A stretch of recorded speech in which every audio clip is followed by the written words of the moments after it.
सभी भक्तजनों को जय श्री कृष्ण।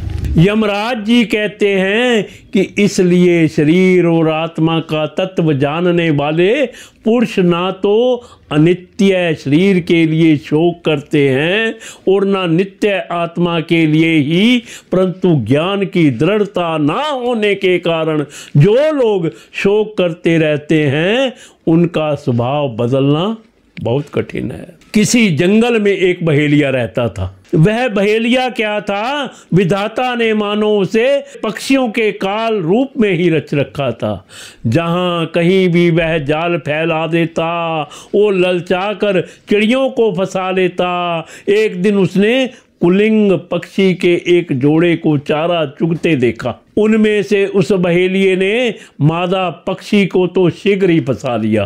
कालवश वह जाल के फंदों में फंस गई। नर पक्षी को अपनी मादा की विपत्ति को देखकर बड़ा दुख हुआ। वह बेचारा उसे छुड़ा तो सकता नहीं था, स्नेह से उस बेचारी के लिए विलाप करने लगा। उसने कहा, यो तो विधाता सब कुछ कर सकता है, परंतु वह बड़ा निर्दयी। यह मेरी सहचरी एक तो स्त्री है, दूसरे मुझ अभागे के लिए शोक करती हुई बड़ी दीनता से छटपटा रही है। इसे लेकर वह करेगा क्या? उसकी मौज हो तो मुझे ले जाए। इसके बिना मैं अपना यह अधूरा विधुर जीवन जो दीनता और दुख से भरा हुआ है लेकर क्या करूँगा? अभी मेरे अभागे बच्चों के पर भी नहीं जमे हैं। स्त्री के मर जाने पर उन मात्रहीन बच्चों को मैं कैसे पालूंगा? ओह, घोंसले में वे अपनी माँ की बाट देख रहे होंगे।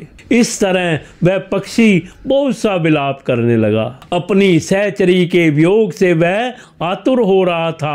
आंसुओं के मारे उसका गला रुंध गया था।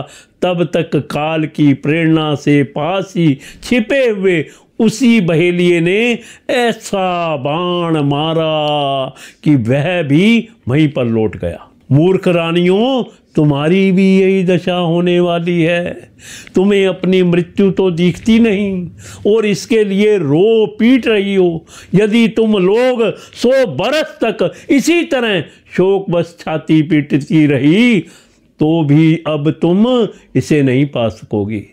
हिरण्यकशिपु ने कहा, उस छोटे से बालक की ऐसी ज्ञानपूर्ण बातें सुनकर सबके सब दंग रह गए। उसी नर नरेश के भाई बंधु और स्त्रियों ने यह बात समझ ली कि समस्त संसार और इसके सुख दुख अनित्य एवं मिथ्या है। यमराज यह उपाख्यान सुनाकर वहीं अंतर्ध्यान हो गए। भाई बंधुओं ने भी सुयज्ञ की अंत्येष्टि क्रिया भी अपने लिए या किसी दूसरे के लिए शोक मत करो। अपने से भिन्न क्या अपना है और क्या पराया? प्राणियों को या पराये का दुराग्रह हो रहा है। इस भेद बुद्धि का और कोई कारण नहीं है।